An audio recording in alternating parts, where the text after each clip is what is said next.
Il paraît que c'est tendance de parler devant sa bibliothèque. Alors je suis tendance. N'est-ce pas les gars?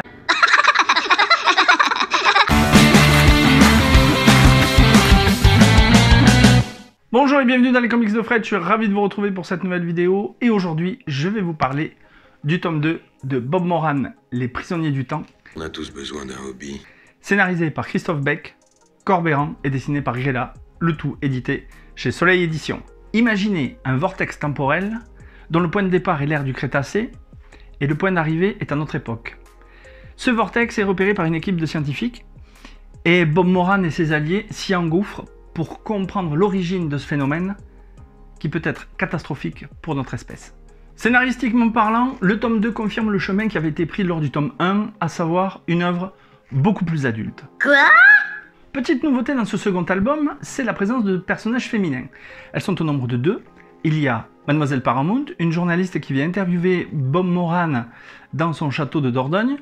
Et à mon avis, elle n'est pas venue là que pour boire du bon vin. Hein? Ah, Chuchito. Mais enfin, ça va pas! Pardon. Et ensuite, il y a Natasha Ilevich, qui elle est une amie de longue date de Bob Moran et qui est scientifique, spécialisée dans quoi? Les vortex temporels. On voit au fur et à mesure de la lecture de la BD que les scénaristes ils nous ont donné énormément d'informations. Un passage spatio-temporel, des dinosaures, une comète. Et en fait, quand on regarde l'attitude des personnages principaux, on se dit qu'ils agissent de manière plutôt naturelle.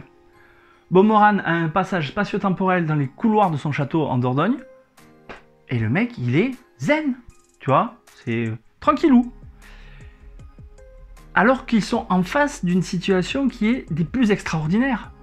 Vous feriez quoi, vous, si vous aviez un passage spatio-temporel dans votre salon? C'est sympa, cette petite ouverture vers le monde.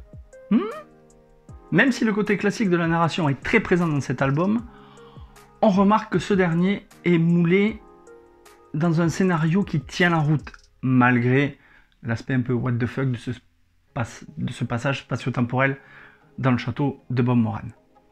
On sent à travers leur scénario que les deux scénaristes, Corberan et Beck, ils arrivent à nous tenir en haleine avec cet élément qui est complètement extraordinaire, ce passage spatio-temporel vers l'ère du Crétacé.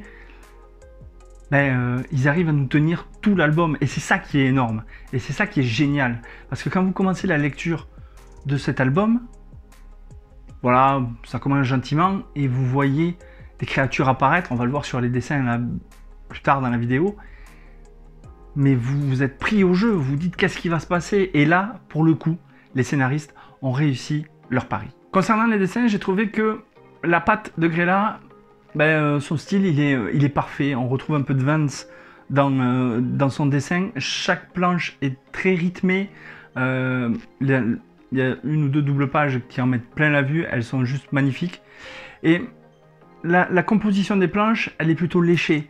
C'est assez clair et ça accompagne très très bien l'ambiance du scénario et l'ambiance générale de la BD. Donc, je vais vous montrer ce que ça donne. Voilà, quand je vous dis que ça ressemble à du Vance, quand vous regardez la tête de Bob Moran, là, ça ressemble tellement à du Vance. Grella a fait un travail énorme. Je trouve que les dessins pour cet album sont magnifiques.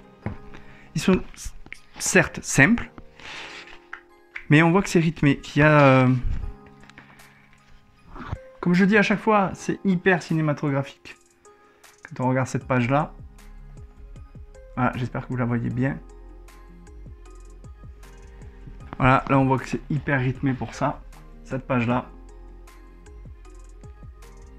On sent que le moment fatidique va pas tarder à arriver,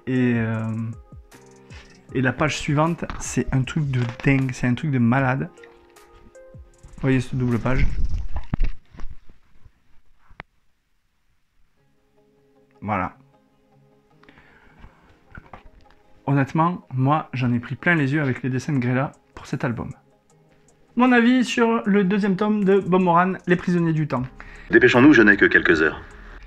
J'ai adoré cet album, ne serait-ce que du point de vue du scénario et des dessins, même si l'élément déclencheur du scénario, il est complètement what the fuck, mais il est tellement tellement génial. Je trouve que Beck et Corberan, ils redonnent vie au personnage créé par Henry Verne et ils ne dénaturent en rien la mythologie du grand Bob Moran. C'est vraiment une pépite et moi j'ai qu'une envie, c'est vite de lire le tome 3 parce que ce héros-là, je le kiffe. Voilà, cette vidéo est maintenant terminée, j'espère qu'elle vous a plu. Dites-moi dans les commentaires si vous avez lu le deuxième album de Bob Moran ou si vous comptez le lire. Et n'hésitez pas à liker la vidéo, la partager. Quant à nous, on se retrouve très bientôt pour une prochaine vidéo. En attendant, lisez des BD, des comics, c'est bon pour le moral. Ciao ciao! Égaré dans la vallée infernale, le héros s'appelle Bob Moran. Mais il va la fermer sa gueule!